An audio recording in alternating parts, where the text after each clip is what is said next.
shit kokain dhe bli bregdet në Shqipëri, se do bësh i pasur, është tipike parull bolshevike e qeverisë Rama 3, Rama 2, Rama 3, Rama 4. Sepse nga viti 2017, kur Rama u fuqizuar dhe nuk kishte më, e kishte komplet tepsin vetëm, nuk e kishte tepsin me aleat, Rama u fuqizu dhe ka bërë çfarë ka dashur në Shqipëri.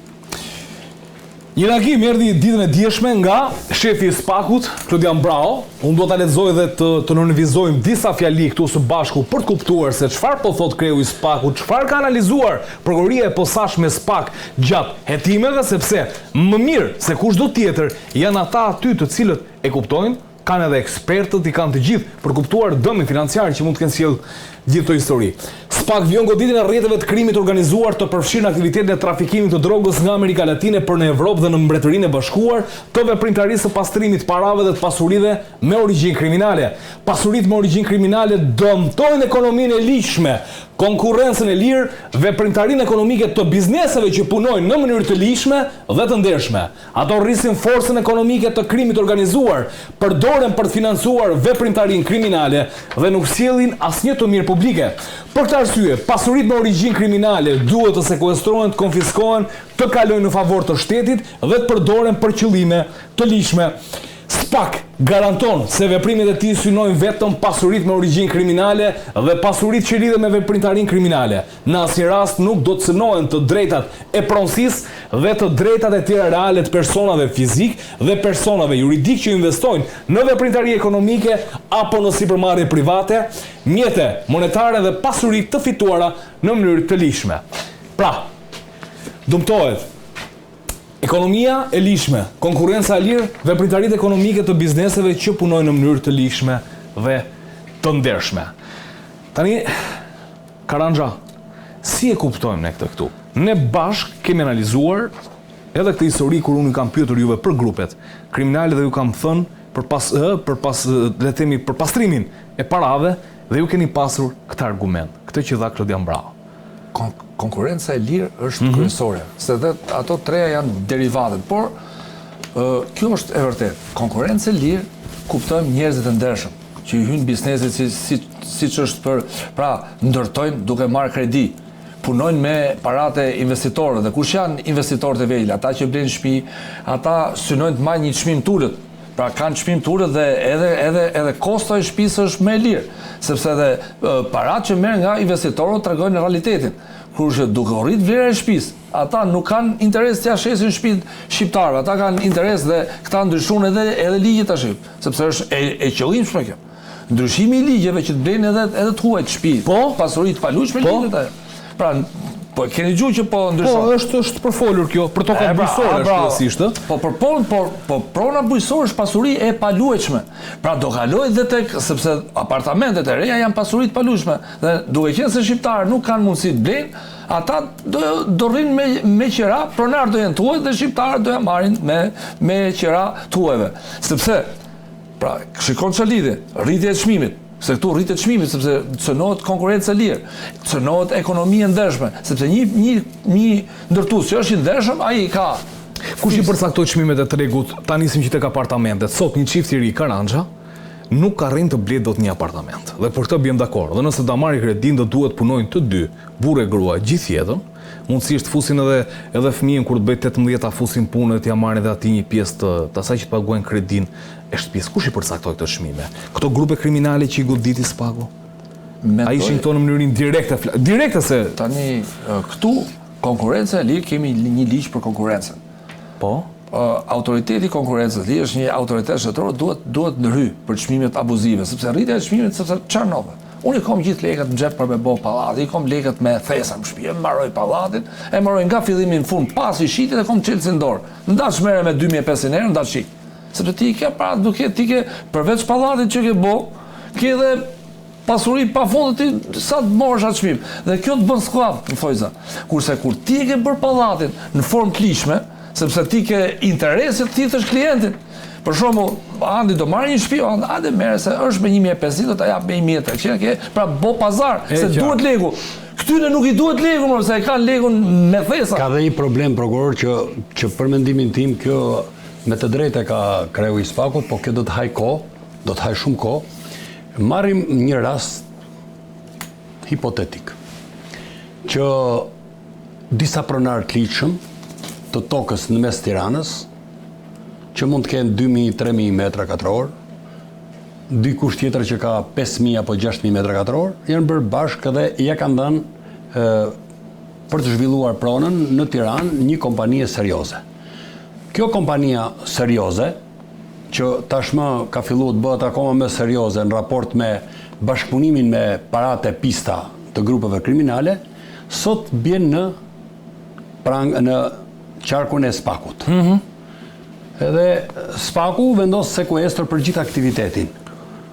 Ndërkohë që pronarët e ligjshëm të tokës kanë lidhur kontrata për zhvillimin e pronës tyre. Dhe hetimet në Spak mund të vazhdojnë 2 vite, 3 vite, por gjykimi pastaj do të vazhdojë edhe disa vite tjera, derisa të shprehen për fatët e aktivitetit të biznesit, të biznesmenit, të grupit kriminal që është bashkuar me biznesmenin, por dhe të pronës që kanë krejtësisht në mënyrë të ligjshme një qytetar i Tiranës. Ndaj edhe te pika e tretë, për këtë arsye pasuritë me origjinë kriminale duhet të sekuestrohen, të konfiskohen e të kalojnë në favor të shtetit dhe të përdoren për qëllime të ligjshme. Spak garanton se veprimet e tij synojnë vetëm pasuritë me origjinë kriminale dhe pasuritë që lidhen me veprat kriminale. Në asnjë rast nuk do të cënohet e drejta e pronësisë etj për këto. Por ky qytetar i thjesht që nuk është vetëm, është një qytetar, është një trung familjar që mund të jetë me 100 veta, që kanë 5.000 metra ose 3.000 metra tokë në Tiranë, po që janë të detyruar për shkak të lidhjes kontratës me një biznesmen jo serioz që bashkëpunon me botën e krimit, por që duhet të presë ndoshta edhe 10 vjet derisa të shlirohet, sepse ne kemi thënë, kalon në sekuestro preventive dhe pastaj kur të konfiskohet e kur të jepet e drejta, kur të jepet vendimi i formës prerë që prona t'i kthehet pronarit dhe ta zhvilloj dikush tjetër ose ai që do fitojë një konkurrim tjetër. Por kthehemi tek një rast tjetër që është më skandaloz për sa i përket ligjit. Nëse ju kujtohet propaganda e qeverisë shqiptare për ta miratuar me çdo kusht paketën e maleve, madje në debatet që janë zhvilluar edhe me konsulencat që janë zhvilluar edhe me qytetarët, me konsultimin paraprak, është thënë që paketa e maleve synon zonat më të bukura të Shqipërisë të jepen për të zhvilluar ata njerëz që konkurrojnë. Dhe madje është bërë detyrim nga qeveria shqiptare që çdo bashki në Shqipëri duhet të depozitojë projekte dhe kërkesa me numër. Jo më pak se 15. Ndryshe nuk rikandidojnë. Pra kusht që bashkia, kryetari i bashkisë të vënë në eficiencë të gjithë mendjen dhe trurin e administratës bashkisë për të evidentuar zonat më kreative në pikpamje të turizmit malor, pra të paketës maleve. Mirë po ka një problem shumë serioz, sepse thuhet në ligj që edhe thuhet në propagandën e qeverisë, nëse X-i apo Y-i do të përfitoj me projektin e tij, do të përfitoj zhvillimin e 30 hektarëve apo 50 hektarëve me një projekt për turizmin malor, për paketën e maleve, thot nëse do ketë pretendime për pronën, ata që kanë pretendime për ish pronën e babait apo të gjyshit, nuk kanë punë më me ato që bën investimin. E ka punën me shtetin, do të përballet me shtetin në përgjykata për t'i dhënë të drejtën apo të padrejtën. Edhe gjykata zgjasin gjyqjet 20 vjet se i ka çuar vetë. Dhe pastaj çfarë vjen? Pastaj shteti nuk të jep më drejtën ta zhvillosh ti atë pronën, se ja ka dhënë dikujt nëpërmjet paketës maleve. Por shteti do të kompensoj me vlerë tregu ose me vlerën e tregut të parave, ose do t'jap kompensim toke në tokat improduktive që mund t'i ngelen shtetit kur ta kenë kafshuar gjithkush gjithkënd. Kalojmë tek çështja tjetër. Regjia, do të kemi një insert për sa i përket çështjes së Arubës, takimi domethënë që është bërë atij dhe çfarë ka hetuar Spaku. Vendosim insertin e dëgjojmë bashkë me shikuesit dhe rikthehemi ta diskutojmë edhe çështjen e Arubës përpara se të kalojmë në diskutimet e tjera. Një operacion i gjerë i prokurorisë së posaçme kundër korrupsionit dhe krimit organizuar ka goditur atë që hetuesit e konsiderojnë një rrjet të strukturuar kriminal me shtrirje ndërkombëtare, i dyshuar për trafikimin e sasive të mëdha të kokainës nga Amerika Latine drejt Evropës dhe për pastrimin e miliona eurove të përfituara nga ky aktivitet kriminal. Me kërkesë të SPAK, gjykata e posaçme caktoi masën e sigurisë arrest në burg për 15 persona, mes tyre Alfredo Amzaj, Arben Zykaj, Ardian Rama, Artur Shehu, Arben Ismailaj, Elton Mehmeti, Orkes Birçaj, Ores Sotaj, Drita Naga, Luciano Koçeku, Astrid Vladi, Kastriot Vladi, Dino Koçeku, Ervin Koçeku dhe Ilir Shtufi. Po ashtu caktuan masa arrest në shtëpi për Gzim Ismailin, Leonard Bishajn, Edmond Jaupin, Besim Iftarin dhe Erion Ramën. Sipas SPAK, drejtuesit kryesor të organizatës dyshohet kënë qenë Alfredo Amzaj dhe Luciano Koçeku. Hetimet kanë zbuluar se ata organizonin trafikun e kokainës nga vendet e Amerikës Latine, drejt porteve kryesore të Belgjikës, Spanjës dhe Hollandës, përmes një strukture të mirë organizuar që përfshinte furnizimin, transportin, magazinimin, përpunimi kimik dhe shpërndarjen e drogës në tregjet evropiane. Në aktivitetin kriminal sipas dosjes hetimore, dyshohet se kanë bashkëpunuar dhe Orkes Birçaj, Ores Sotaj, Ardian Rama, Elton Mehmeti dhe Drita Naga, ndërsa janë dokumentuar kontakte me shtetas të huaj dhe grupe kriminale që operojnë në disa vende të Evropës. Një nga episodet më të rëndësishme të hetuara lidhet me sekuestrimin e 441 kg kokain në Barcelonë të Spanjës.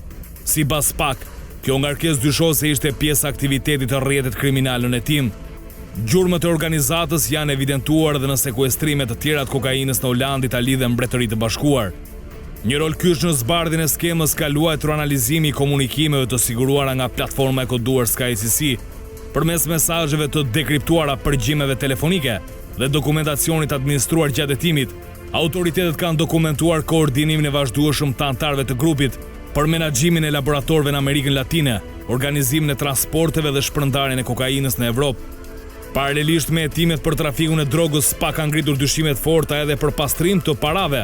Sipas organit akuzës, Ardian Rama, Elton Mehmeti, Erion Rama, Alfredo Amzaj, Arben Zykaj, Luciano Koçeku, Orkes Birçaj dhe Ores Sotaj dyshohet se kanë investuar të ardhura me origjinë kriminale në pasuri të paluajtshme, kompani tregtare dhe projekte ndërtimi.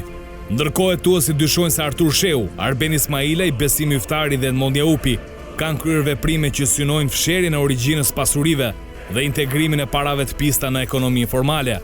Sipas SPAK, një pjesë e investimeve të dyshuara janë shtrirë në Tiranë, Palas, Himar dhe zona të tjera të Bregdetit shqiptar, ku janë identifikuar prova, vile luksoze dhe projekte ndërtimi të financuara me para që dyshohet se burojnë nga krimi. Në kuadër të operacionit janë ushtruar mbi 50 kontrolle në banesa, ambiente biznesi dhe zyra kompanish. Gjithashtu autoritetet greke arrestuan Ilir Shtufin, ndaj të cilit ishte caktuar masa arrest në burg. Bilanci i sekuestrimeve është i jashtëzakonshëm: 17 vila, 67 apartamente, 106 garazhe, mbi 113.000 metra katror truall, 336 llogari bankare, një hotel në Vlorë, kompani tregtare, jate dhe automjete luksoze. Pasuri që sipas SPAK arrin vlerën paraprake mbi 128.4 milion euro. Lista e pasurive të bllokuara përfshin vila luksoze në Green Coast Palaces, prona në Jal, Himar dhe Rolling Hills në Tiranë, qindra e mijëra metra katror truall në zona bregdetare, një hotel në lungomare të Vlorës, automjet si Audi S8, Mercedes G-Class dhe Lamborghini, si dhe mjete lëndruese. Po ashtu janë vendosur në sekuestro 10 apartamente, garazhe, njësi shërbime dhe kuota në kompani të ndryshme tregtare në Shqipëri dhe Kosovë. Hetimet vjojnë në bashkëpunim me autoritetet e Francës, Belgjikës, Spanjës, Italisë, Britanisë së Madhe, Greqisë dhe me Eurojust dhe Europol për të dokumentuar plotësisht aktivitetin e organizatës, për të identifikuar persona të tjerë të përfshirë dhe për të gjurmuar pasuritë të tjera që dyshohet se rrjedhin nga trafiku ndërkombëtar i narkotikëve. Një tjetër moment i rëndësishëm i prokurorisë posaçme SPAK në goditjen e grupeve trafikut të drogës edhe pastrimit parave në Shqipëri, ku pronat e sekuestruara te grupi kriminal i cili lidhet me Arubën ende nuk është bërë vlerësimi i tyre nga ana e Byros Kombëtare të Hetimit, pra do duhet pritur se sa është vlera totale e sekuestrimit dhe të atyre investimeve, ndërkohë që është bllokuar vetëm llogaria bankare e Artur Shehut në vlerë 128.4 milion euro, e cila është një transfert nga dy vëllezërit nga Katari që është bërë në drejtim të Shehut për blerjen e pronave në Zvërnet. Karandxha, për ta kuptuar së bashku, ç'është ky takimi i Arubës? Çfarë keni kuptuar ju me ky grup kriminal, ngjashmëria me këtë grup kriminal, në pushtet ekonomik si qëndron këtë grup kriminal, pra grupi po themi ne i Dritan Gjikës, Dizdarit edhe Aliut, përballë Artur Sheut, vëllezërve Koçeku dhe biznesmenit Shtufi këtu që i përfshirë në ndërtim.